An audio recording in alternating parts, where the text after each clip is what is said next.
No one is above the law. You got that? Well, except if you're the Biden crime family, but that's okay. What a piece of news to fly home to last night. I was in an airport when I got that news. And believe me, I had the same reaction that you did, because that is the news of the world today. That is top headline. I had the same reaction at first, and it's completely understandable. Why? That son of a biscuit, he lied to us and this. How do they keep getting away with this? How do they this? Blah, blah. Totally understandable reaction. And I had it at first. I totally get it.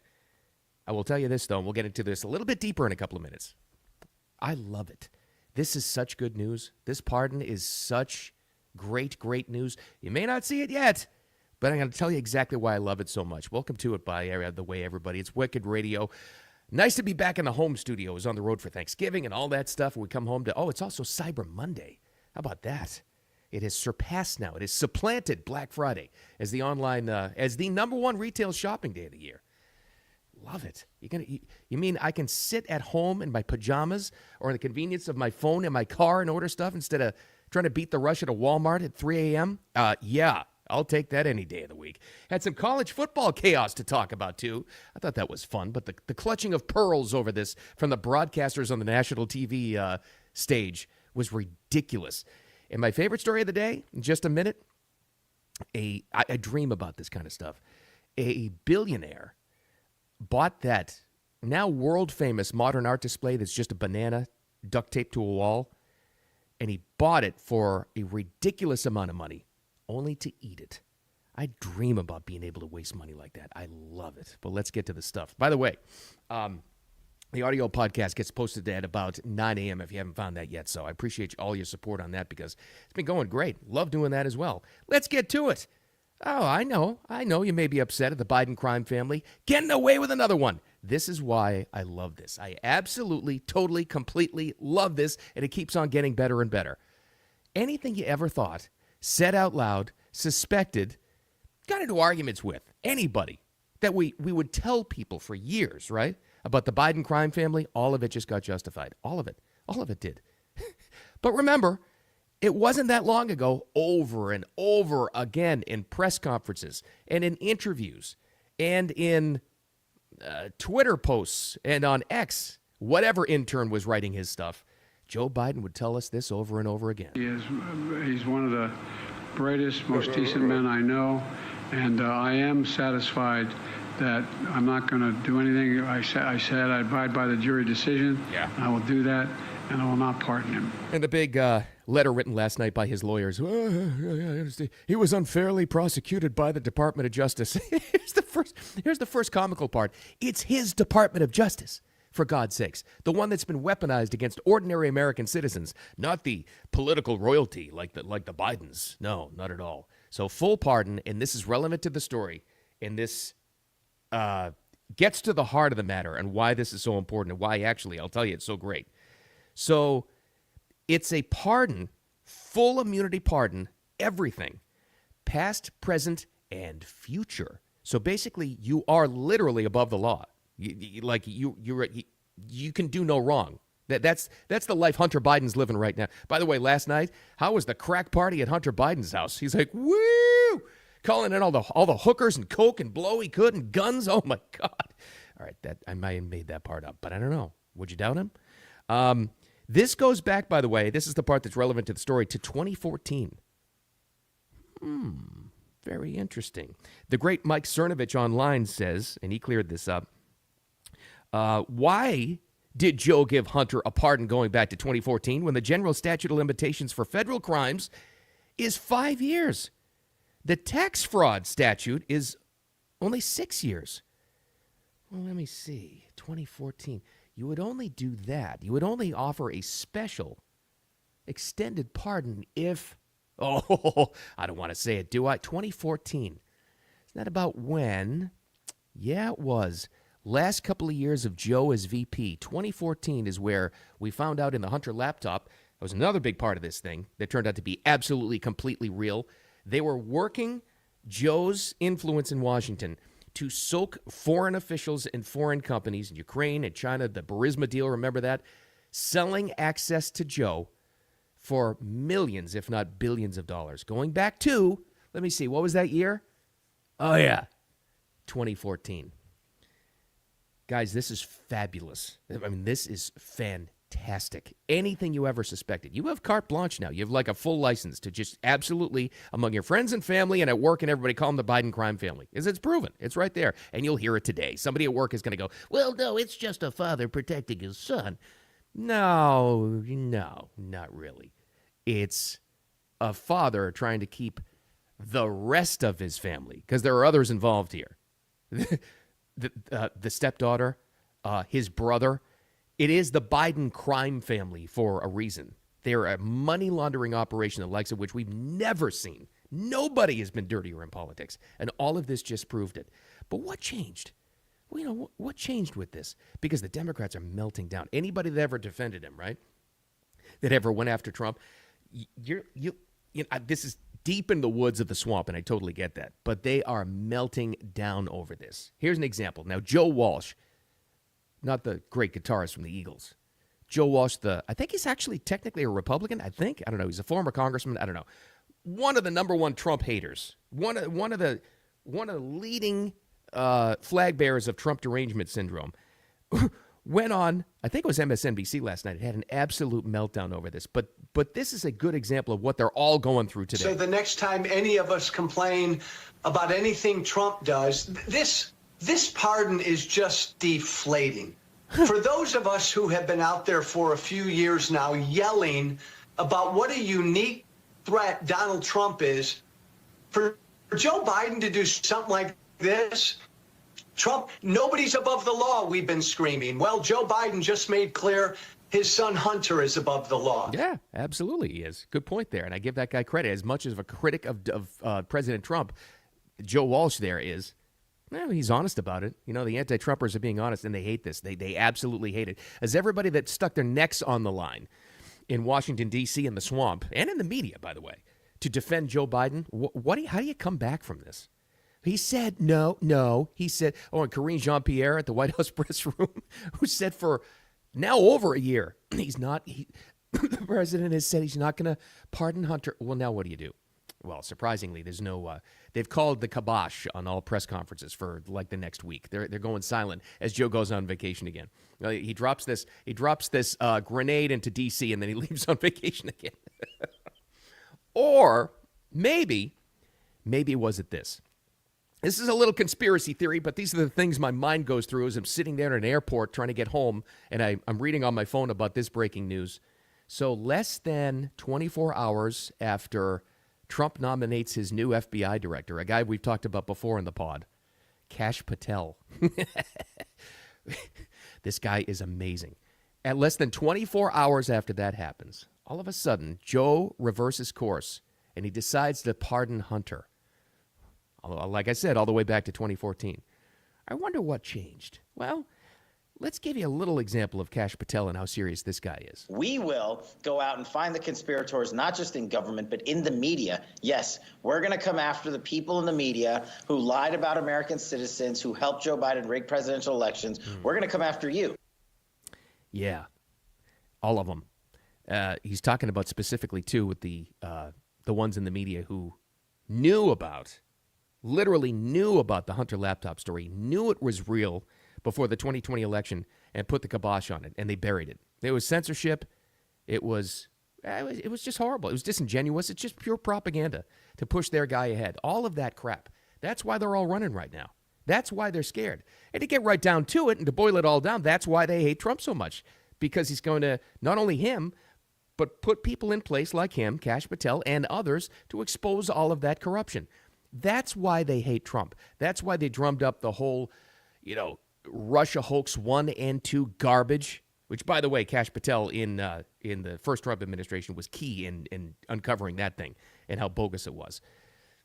And everything else they did, and calling him a Nazi and threat to democracy, because he's a threat to their corruption. He's upsetting the apple cart because he wants to get truth to the American people. The mandate's been set. We all said it to him. And I would be pissed if they didn't get to the truth at the end of this 4 years, as you should be too. But I think they will. Because first of all, what's Trump got to lose this time? He's much smarter, He's already got smarter people around him. He's batting about, I don't know what, like maybe 850 on a batting average for the nomination so far. Not all of them are going to pass. Not all of them are great, but some of them are outstanding, like Kash Patel, getting to the truth. That's why I love it. I'm happy as hell about this. Don't be mad about this. Be happy about it, because everything that we all suspected about the Biden crime family just got confirmed, and it's fantastic. This is great. Love it. All right, that's a lot of deep, swampy political stuff for a Monday. It's also, hey, it's Cyber Monday. How about that? It is the new Black Friday. Does Black Friday matter anymore? Now, they always call it like Black Friday sales. That's never really going to go away. But now it's become this huge cyber weekend from really Thursday night all the way through Monday. Is this better than Black Friday, the old days? Because a lot of people are longing for the days of Black Friday. I don't know why. I never actually did it myself, getting up at 3 or 4 o'clock in the morning, because usually I was at work, to get to a Walmart, to fight other people, to get a deal on a TV. How could that possibly be better than going on your phone, going on to Amazon or Walmart or Target or somebody and just getting a great deal? I don't know. But they are the new poll. I love my social polls. It is more popular than Black Friday now. The National Retail Federation disagrees, of course, because they have to hold on to their, big brick and mortar stores. They say just over half as many people will shop on Cyber Monday, but it's definitely the top online shopping day of the year. Yeah, baloney. They'll hide the numbers as much as they possibly can as they try to boost up their online numbers. They're just trying to save their brick and mortar stores. That's all it is. A poll by Bankrate.com found 59% of Americans plan to shop today, compared to just 53% who plan to shop on Black Friday. That's who you go to. That's how you know that this is bigger than ever. And it's great. I'm sorry that, people are losing jobs in retail, and I get that, but it wasn't working. Technology decided the market. I can go online right now and buy what I want and get a deep discount instead of rushing out on Black Friday at 4 o'clock in the morning to fight other people to get a TV. No, I'm not doing that. Heck with that. Be a good consumer. All right, did you watch any college football over the long Thanksgiving holiday? It's a great time for college football. And the pros, I guess. From Thanksgiving and all the early games, and they had the Friday games and Saturday, and there were even some college games on Sunday, but it was also rivalry weekend in college football. So that's always a little tense anyway. There were a bunch of fights on the field and this and that. The most notable college chaos thing happened on Saturday, the big game at noon, the game. One of the best rivalries in all of sports between Ohio State and Michigan. And this happened. Yes, it did break it, but it's nothing new. But this did break down into chaos on the field. And Gus Johnson on the call on Fox Sports, he was not happy about it. He was clutching his pearls. Something interesting is going on the field right now. Michigan tried to plant their flag in the middle of the Ohio State field, and the Buckeyes rushed right to them. And now there's some skirmishes going on the field. An unsportsmanlike gesture by the Wolverines. Unnecessary. They've won the game. No need to be disrespectful. Gus Johnson says you don't need to do that. Don't be disrespectful. I don't need my announcers to start clutching their pearls and telling me what's disrespectful and what's not, to be honest with you. Just call the game. Think of all the other options the guy had, he could say, and just call the action on the field. Because the cops were on there, and they started pepper spraying players and coaches, apparently. And then the Ohio State players were fighting the Michigan guys. Just call that instead of, inserting a sports opinion on there. They don't need to do this. It's unnecessary and unsportsmanlike. Shut up, Gus, would you? Because I would bet you, if you got the truth, he put some truth serum into most sports fans who didn't have a rooting interest in this game. Like if you weren't pulling for Michigan or Ohio State, like me, I'm just kind of on the fence watching I wanted to watch a good game. Turned out to be an upset. I'll be completely honest with you. I kind of liked the chaos. I kind of found it entertaining. I didn't mind it all. Oh, it's unsportsmanlike. This kind of stuff has been going on for years. It's just more hyped now, and cameras are everywhere, and everybody's on their phone with immediate reaction. We don't need Gus Johnson on the call saying, oh, it's just unsportsmanlike. Oh, God, you need to stop doing that. Shut up, Gus. Let us enjoy it. All right, my favorite story of the day. I dream about stuff like this. I dream about having enough money to be able to burn on something silly. We've talked about this before. It's been going on a long time. This world famous, they call it the banana display of modern art. Somebody, and it was at Sotheby's in New York? Yeah, I'm pretty sure it was. Somebody duct taped a banana to a plain wall, just a sheetrock wall to hold it up there. And it was a world-famous modern art display. Right. And I always think, and I've thought this for the longest time about modern art, they're just thumbing their nose in our eyes about this. Because there's enough idiots who will put a value on this kind of thing because they're all trying to impress each other in like the art world and the collector world. People who have so much money they don't know what to do with it, right? But they're trying to impress their friends on Park Avenue and say, oh, well, I own the banana display. Do you? Well, this is why I love what this guy did, because I think he did it just to mock all of that, and he apparently has enough money to do it. A Chinese-born cryptocurrency entrepreneur, his name is Justin Sun. He followed through. He said he was going to do it. He ate the banana from the modern art display, bought it, he won the auction, and said he was going to eat it as soon as he did. Now, the fruit vendor, I wondered about this, too. You're like, wait a minute, has this been going on for like over a year, maybe a couple of years, this display? Isn't it a rotten, decomposing banana at this time? They keep replacing the banana, and they put the duct tape over the same exact spot. I had that question, too. I didn't understand. So it's a new banana. By the way, the fruit vendor who provided the most recent banana, he got 35 cents. He's a little pissed off about it, apparently. But the thing just sold to this Chinese entrepreneur, Justin Sun, for $6.2 million. At $5,200,000. Jen, 6.2. the Catalan is yours. Congratulations. Thank you very much indeed. Paddle number 17. And then he took it to, and I guess he had to travel with it. I thought he did it right on the spot. Like, he's like, thanks, here's the check. Give me my banana. Then he took it to a press conference for this to make it even bigger. Again, this is like rich guy money. This is like burning money, which is why I love it. And he took the banana off the modern art piece, peeled it, and he ate it. And you know what the billionaire Justin said? He says, this tastes much better than regular bananas.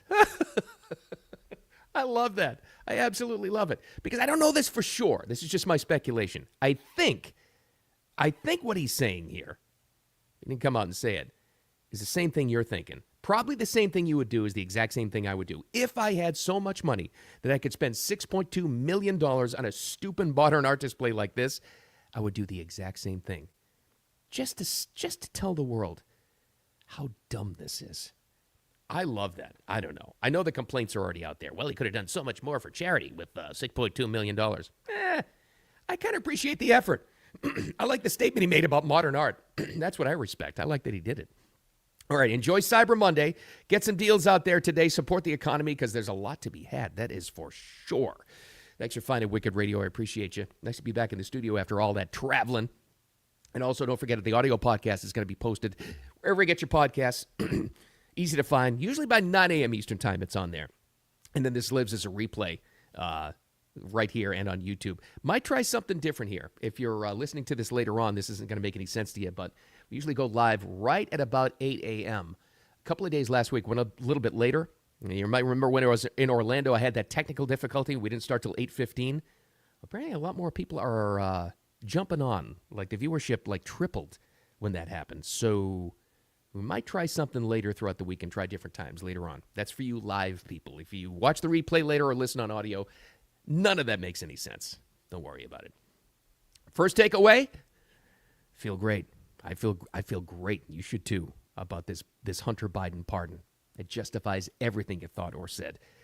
And the second takeaway, as always, this is our constant. Don't ever take any crap from anybody. Thanks for finding me. Have a great week. Enjoy Cyber Monday. Have a wicked awesome day. We'll talk to you tomorrow.